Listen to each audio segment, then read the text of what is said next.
오늘 우리에게 주시는 하나님의 말씀은 신약 성경 57장 20절에서 26절까지 말씀입니다. 신약 성경 178쪽의 말씀 교독해서 읽도록 하겠습니다.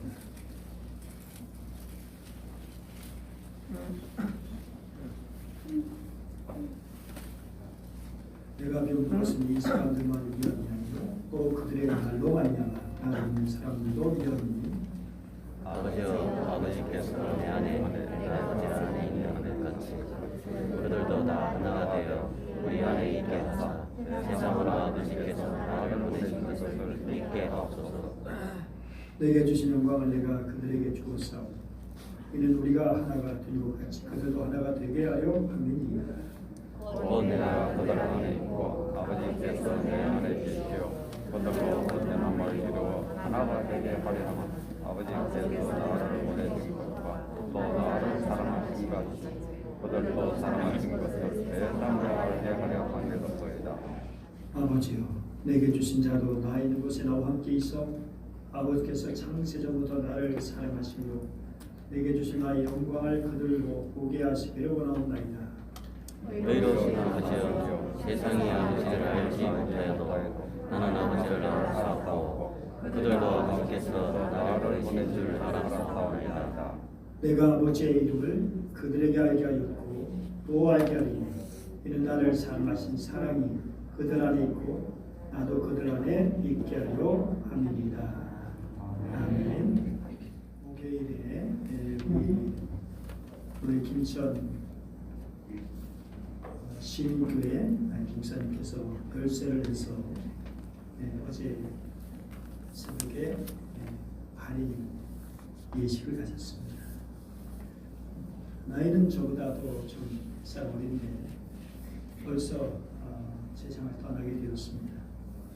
직장 그만둬서 몇 년 전에 수술을 받고 경우가 좀 좋아지기로 했었는데 다시금 이렇게 또 악화가 돼서 별세하게 되었습니다. 정말 우리 일상에서 뭔가 가슴을 뭉클하게 하고 짠하게 하고 또 슬프게 하는 단어가 있다면 그것은 다름 아니라 마지막이라는 단어가 아닐까 생각합니다.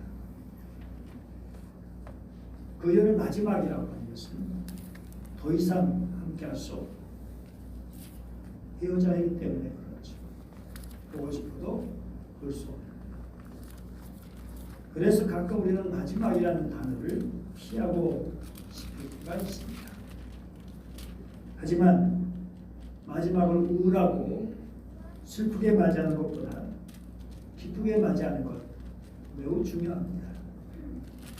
그래서 어떤 사람들이 인생의 마지막을 기쁨으로 보내기 위해서 버킷리스트를 작성해서 그것을 실천에 옮기는 사람들이 있습니다.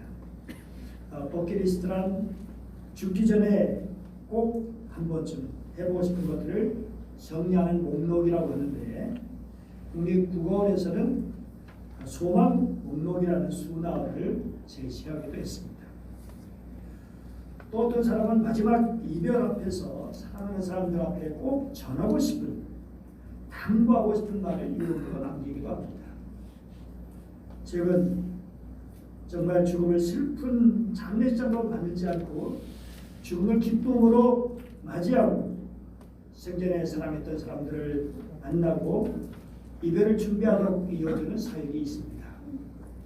그것이 바로 웰다잉입니다.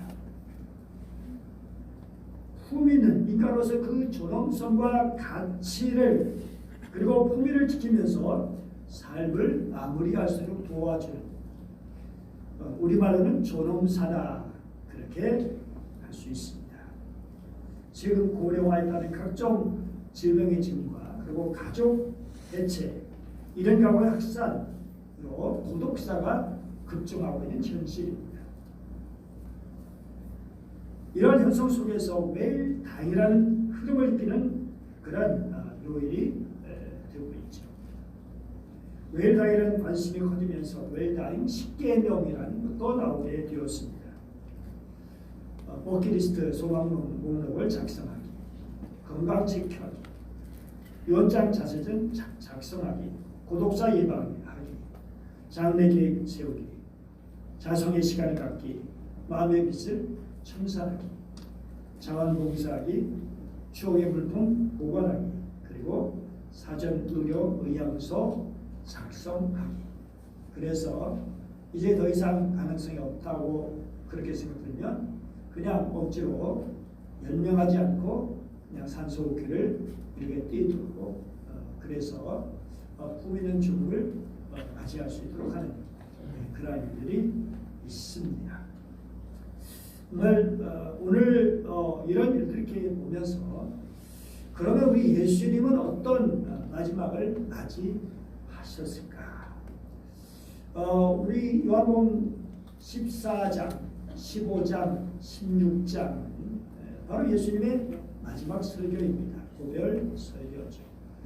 그리고 이제 16장으로 예수님의 마지막 설교가 일단은 되고 이어서 예수님께서 십자가의 죽음을 맞이할 준비하시면서 하나님께 드리는 기도를 하시죠. 그래서 이 기도를 이름하여 대제사장적 기도다라고 하고 있습니다. 왜냐하면 예수님이 대제사장으로서 구약의 대제사장은 그냥 백성들을 위해서 제사를 드리는 제물을 드리는 일을 했지만 그러나 예수님은 직접 자신이 제물까지 되셨어요.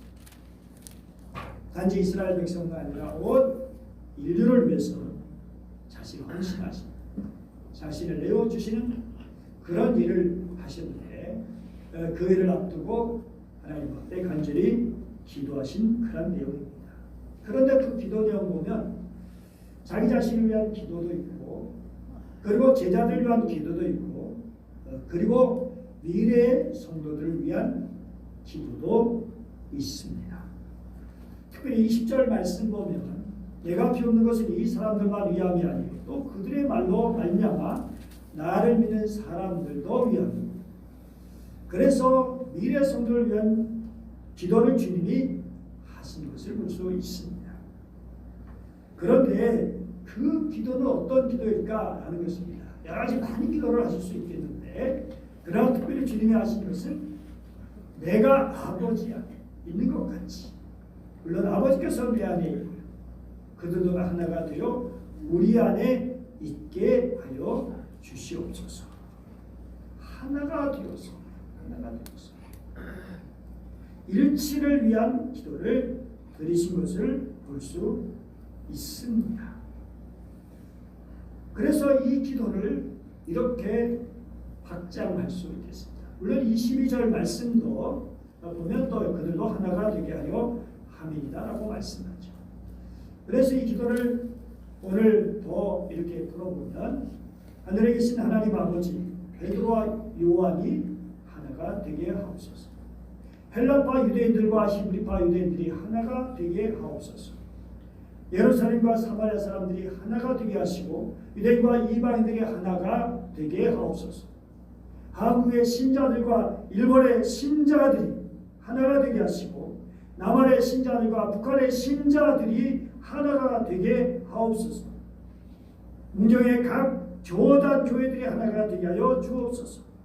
각 교회 목회자와 성도와 성도들이 각각 하나가 되게 하여 주시옵소서. 사실 이런 기도는 어떨까요? 우리 인간 생각해보면 불가능과 같은 기도일 것 같아요. 유대인과 제자들이 유대인 제자들이 이방인들과 하나가 된다는 것. 오늘 한국교회도 이렇게 하나가 되기가 참 어려운데 그런데 그렇기 때문에 더욱 주님은 간절하게 애절하게 기도를 드리신 거죠. 주님 왜 십자가를 지시는가? 여러 가지 우리는 잘 알고 있지만 그 중에 하나가 바로 하나가 되시도록 하기 위해서 하나님 아버지와 하나가 되게 하시고 그리고 서로 하나가 될 수 있도록 하시기 위해서 구원하신 주님이시죠.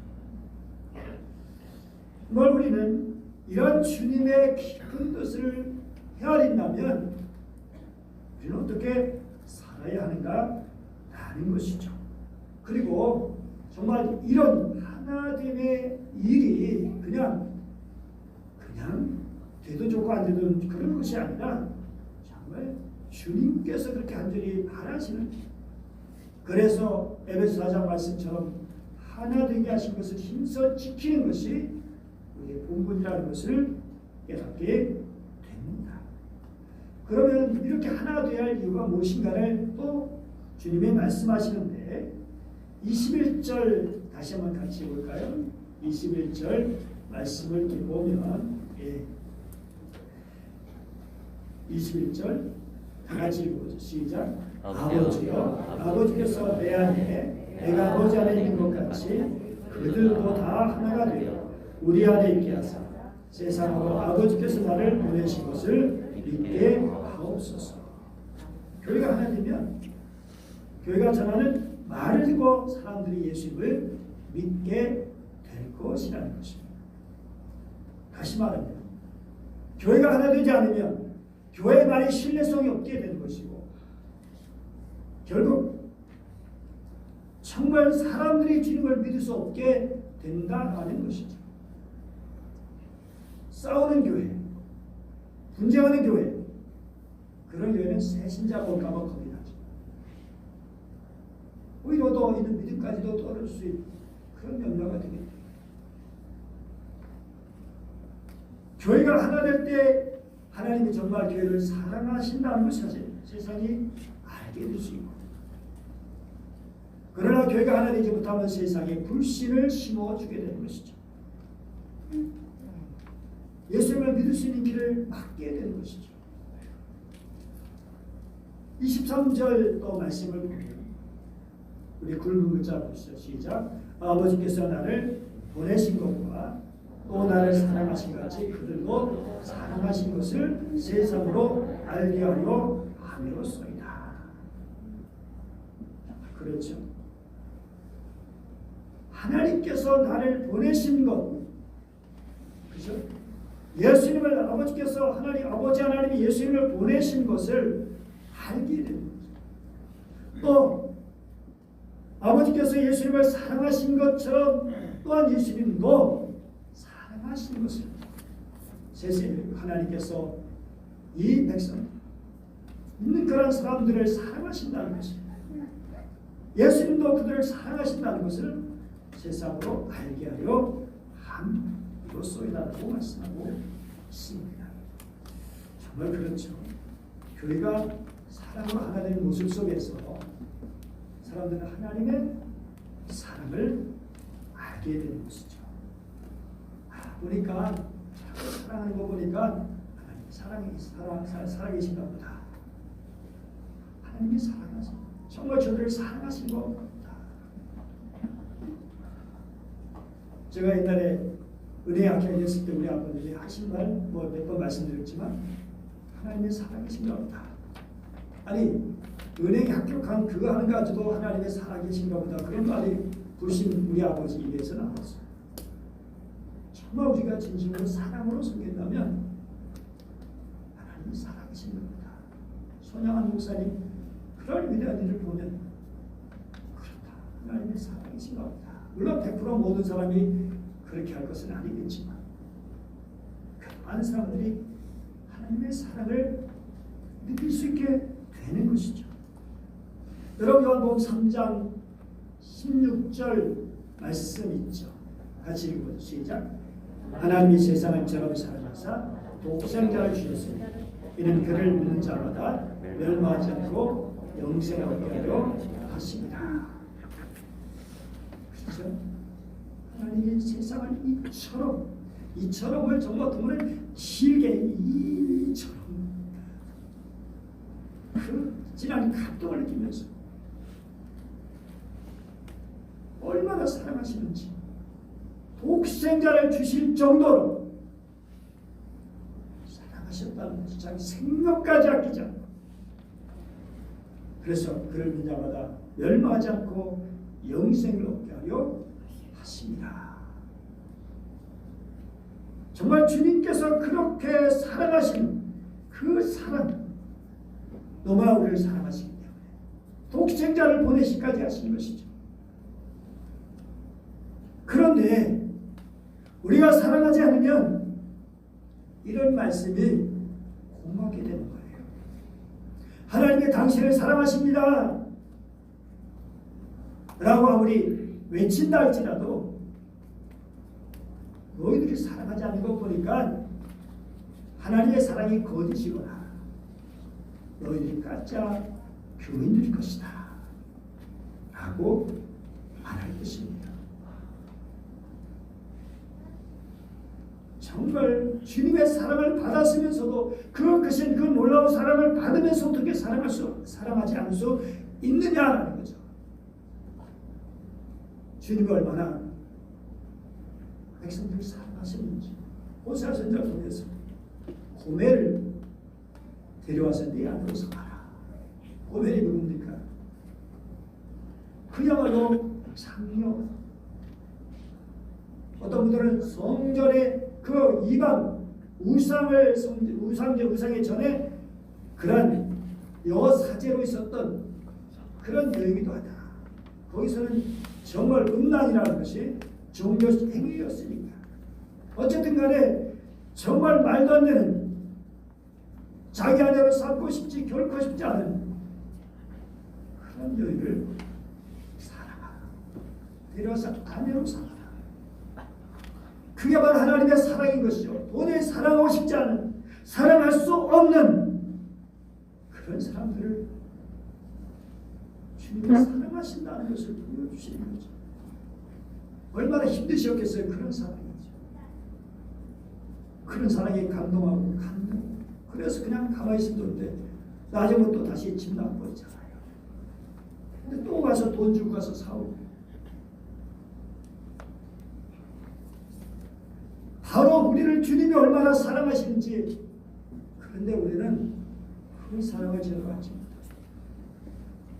우리끼리 미워하고 싫어하고 반목하고 그렇게 어긋난 모습을 보인다면 그게 정말 하나님을 아는 것이냐, 하나님을 사랑하는 것이냐.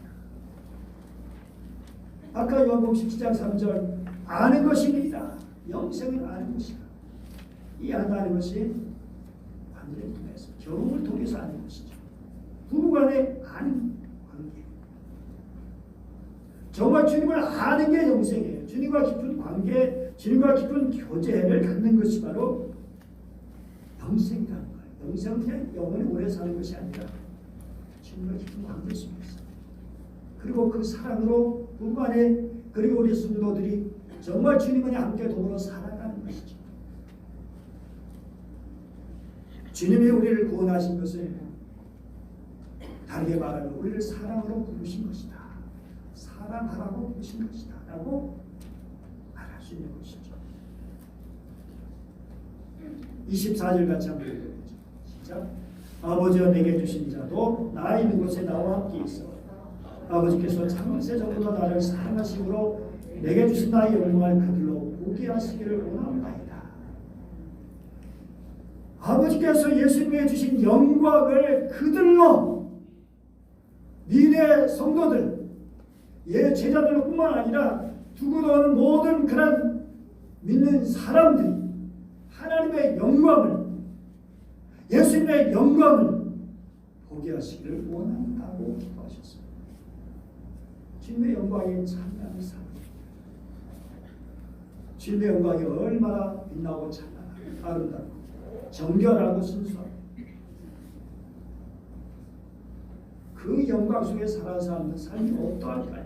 그 속에 거짓이, 그 속에 어둠이, 그 속에 미움이나 그리고 그 속에 악한 것들이 깃들지가 않게 되는 것이죠. 주의 영광 이곳에 가득해.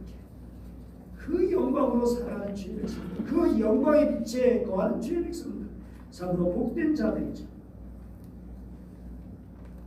로마서 6장 3절 보면 여러분의 말씀이 있어요.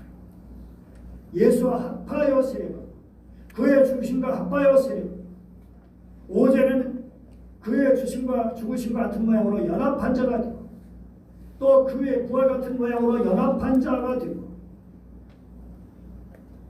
연합이죠. 하나가 되는 것입니다. 정말 연합이라고 하는 것은 어떤 것이냐 하고 하는 것이죠. 연합. 주님께서는 우리가 하나 되기를 원하십니다. 그래서 주님 우리가 세례를 받고 주님 이렇게 교회 일원이 되는 것은 바로 주님과 연합된 거예요. 주님과 정말 뗄래야 뗄 수 없는 관계, 이제는 결코 분리할 수 없는 관계.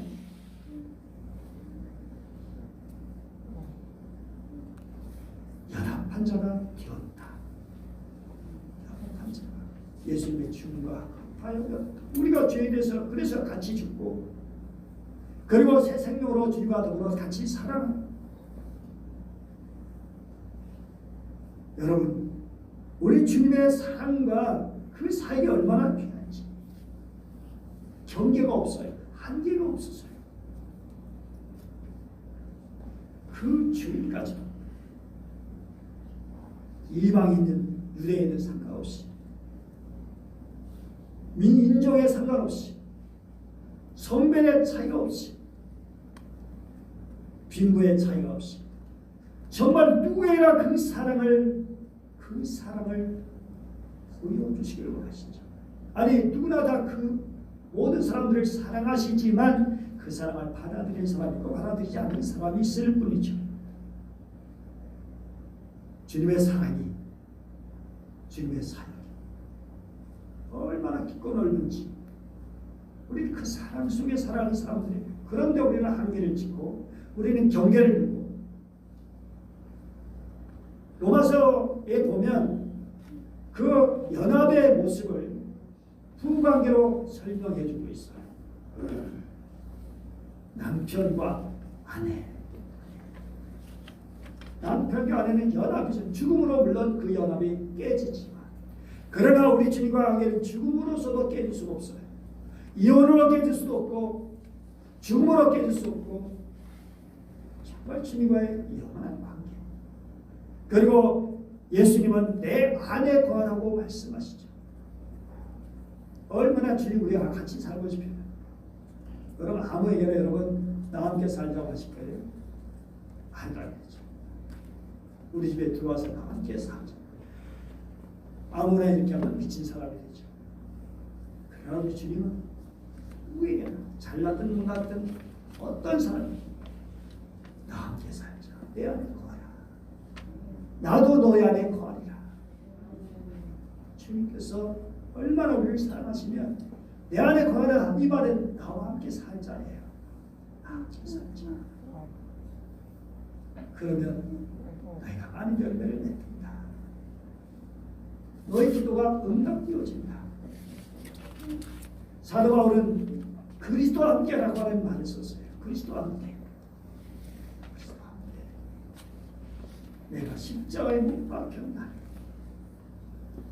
우리가 이렇게 일치를 얘기하다 보면 그냥 잘못하면 하나로 우리 천국에서 여러분 모습이 어떨까요? 우리 지난번 우리 한 30에서 33 정도 그 정도 나이로 천국에 있지 않을까 하는 말씀을 드렸는데 그러면 천국에서 모습은 어떨까? 옛날 어떤 소설 보니까 유전자 기술이 발달돼가지고 미남 미녀 다 똑같아요. 제일 좋은 유전자, 제일 유전자를 다 남자 여자가 이렇게 하니까 제일 멋지고 제일 아름답고 제일 똑똑하고 다 그런데 실수로 한 사람이 추남이 됐어요. 근데 놀라운 건 그 사람이 제일 인기가 있어요. 다 똑같으니까. 그 가운데 참 희한한 소설이긴 하지만 여러분 우리 그렇게 다 똑같은 건 아니죠. 다양성 속에 일치죠. 일치. 고린도서 12장 말씀 보니까 몸은 하나인데 많은 지체가 있듯이 그렇죠. 우리는 하나이지만 여러 모습들이 다양한 모습들이 있죠. 성격도 다르고 배경도 삶의 배경도 다르고 여러 가지로 그 사회적인 그런 위치도 다르고 그런데 주님 안에서 하나가 된다는 게 놀라운 것이죠. 주님 안에서 주님의 십자가 사랑으로 서로 사랑하고 이해하고 감싸주고 도와주고 격려하고 통해서 우리 그림 한번 보죠. 서로 다름을 인정하고 존중해요. 부부간에 우리 모든 사람 마찬가지죠. 이 다름을 인정하지 못하니까 싸워요. 왜 너는 나와 다르냐 이거예요. 어떻게 다를 수 있겠어요? 어떻게 같을 수 있겠어요? 성격이 어떻게 같을 수 있고 우리 집사람만 해도 어떨까요? 예, 더위를 잘 타고 또 수혜도 그래도 저보다 훨씬 더 강하고 근데 저는 수혜에 약하죠. 내복을 10월부터 먼저 입고 싶은 마음이 들죠. 다른 거예요. 그런데 그 다르다고 해서 비난하면 어떻게 될까요? 그 인정해주고 존중해주는 게 사랑이고 그것이 하나가 되는 일이죠. 다름을 인정하면 관계가 쉬워져요. 다름을 인정하면 그래 그 다른 건 틀린 게 아니니까 달라. 성격도 다르고 어떤 사람은 정리를 잘하지만 어떤 정리가 잘 안 되고 어떤 사람은 그냥 양말을 아무데나 던져버리는 사람이 있고 어떤 사람은 꽉 찌르게 둬야 되고 이거 가지고 싸워야 되고 시합 어떤 사람은 막 그냥 앞에서 짜고 어떤 사람은 뒤에서부터 이렇게 살살 밀어올려서 짜야 되고 그게 막 맞지 않아서 싸워. 아니 그래가지고 싸울 일이 아니죠. 그 인정해주면 되는데 인정해주면 되는데 뭐 양말 아무데 던지면 그래 내가 알아서 잘 정리해줄게. 정리 잘한 사람이 정리해주면 되는 것이고 이렇게 또 세탁기에 넣어주면 되는 것이고 다름 속에서 하나를 이룰 수 있는 것은 예수 그리스도의 같은 믿음의 고백을 우리가 하기 때문에 한 성령의 인도를 받기 때문에 그 사랑으로 살아가기 때문이죠. 우리가 대단한 능력이 있어서가 아니라 주님의 사랑입니다. 이렇게 살아갈 때 우리가 맺는 열매가 갈라서 5장 22절 23절이죠. 우리 한번 같이 읽어볼까요? 세번역 성경인데 시작. 그러나 성령의 열매는 사랑과 기쁨과 화평과 인내와 친절과 선함과 신실과 온유와 절제입니다. 이러한 것들을 막을 법이 없습니다.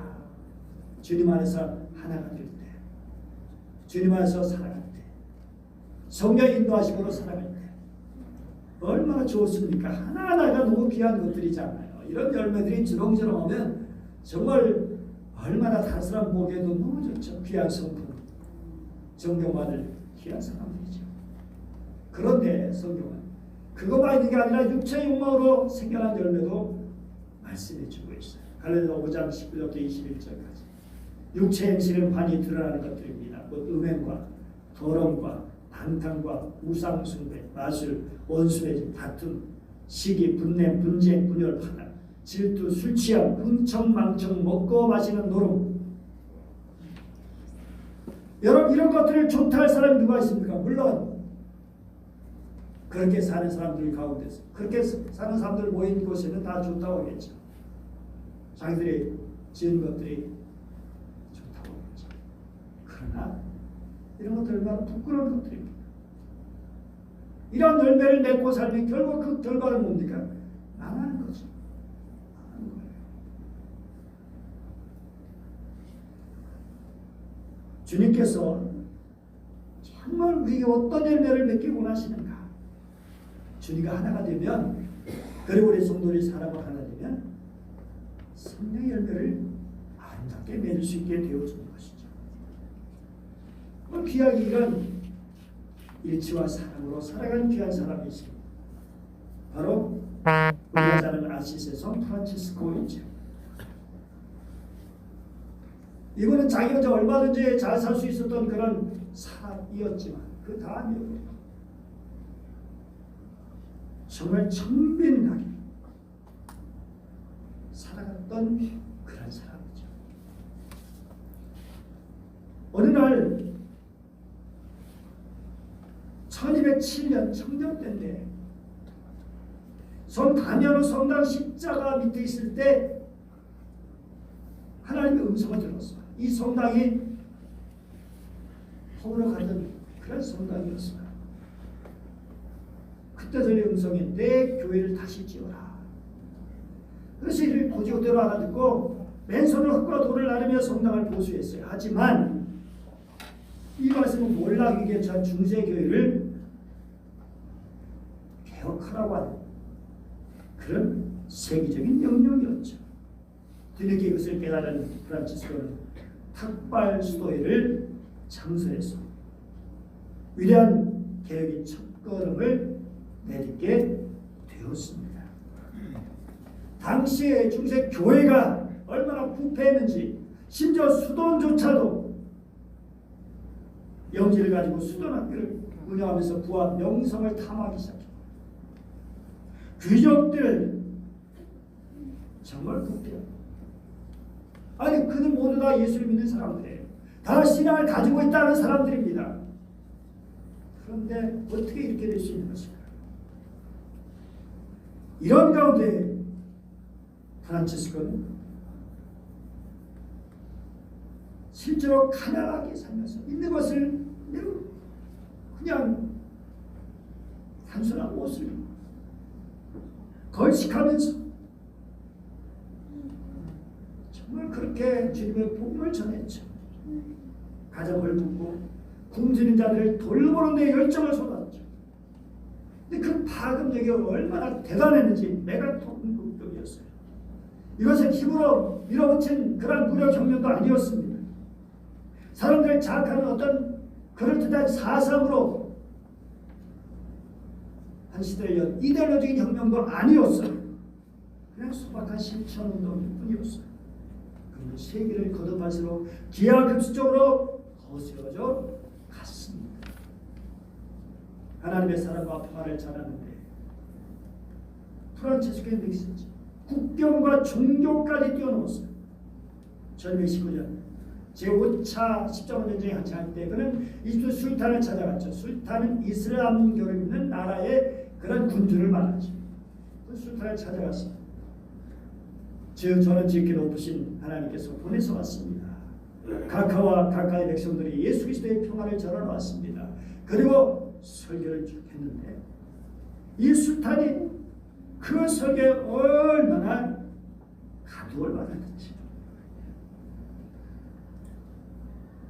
그래서 마지막 이제 설교를 마치고 떠내려갈 때 프란치스코, 당신의 기도 중에 나를 잊지 마십시오. 나를 위해서도 꼭 기도해 주십시오. 라고 말했던 것이죠. 정말 욕심이 아니라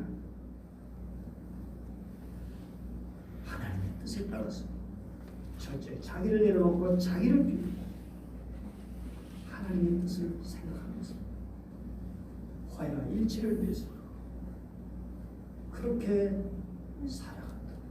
교회 부패를 바라보는 산뜻한 마음으로 교회를 새롭게 하기를 원합니다. 그냥 큰 소리로 한 것이 아니죠. 말로 한 것이 아니라 자기 삶을 통해서. 이럴 때 그가 남긴 유명한 기도문이 있죠. 평화의 기도죠. 주여 나를 평화의 도구로 쏘주소서. 위험 있는 곳에 사랑, 상처가 있는 곳에 용서, 분열 있는 곳에 일치를, 의욕 있는 곳에 믿음을 심게 하소서. 이해받기보다는 이해하고, 위로받기보다는 위로하고, 사랑받기보다는 사랑하며, 주는 온전히 믿음으로 영생 얻기 때문이니 주여 나를 평화의 도구로 써주소서. 사랑합니다. 오늘 주님 십자가 앞에 두시고 드리신 마지막 기도라는 것을 기억해 드립니다. 마지막이라는 것은 한 사람의 가장 그 깊은 것이 들어있는 거죠. 우리 주님의 가장 깊은 뜻이 다 들어있는 거죠. 정말 이렇게 되기를 원합니다. 간절히 원합니다. 여러 가지 많은 기도를 하실 수 있는데 교회가 붕대게 하여 주시옵소서, 교회의 사회적 영향력을 갖게 해 주시옵소서, 뭐 여러 가지로 등등 우리가 하고 싶은 기도가 많이 있을 수 있는데 주님이 하시는 기도, 특별히 하나 되는 기도라는 것을 잊지 마십시오. 그리고 하나님과 사랑이 연결되는 거죠. 그리고 하나님의 영광이 있는 것이죠. 하나 사랑을 하나 돼서 주님께 드릴 때 거기 하나님의 영광에 참여하는 것이고, 그리고 세상 사람들이 하나님을 알게 되고 예수님을 알게 되는 것이고 우리가 전하는 말씀이 우리가 믿는 것이 진실이라는 것을 진리라는 것을 사람들이 알게 되는 것이죠. 오늘 이 말씀을 기억하면서 시대를 뛰어넘는 세대를 뛰어넘는 그 주님의 말씀, 주님의 기도 그것이 우리 삶 속에 조금이라도 점점 더 나타나게 되기를 간절히 축복합니다. 기도하겠습니다. 은혜로우신 하나님 아버지 감사드립니다. 주여 주님의 원하신 그 간절하신 뜻이 우리 속에 점점 이루어지게 하여 주옵소서. 주님 안에서 화해와 일치의 길로 평화의 길로 사랑의 길로 나갈 수 있도록 도와주옵소서. 우리 더욱 주님과 교제하게 하시고 더 주님을 깊이 알게 해주시고 더 주님 뜻을 향하여 주님 안에서 함께 더불어 살아가는 주님의 공동체를 이루어갈 수 있도록 도와주옵소서. 간절히 원하며 귀하신 주 예수님의 이름으로 기도드립니다. 아멘.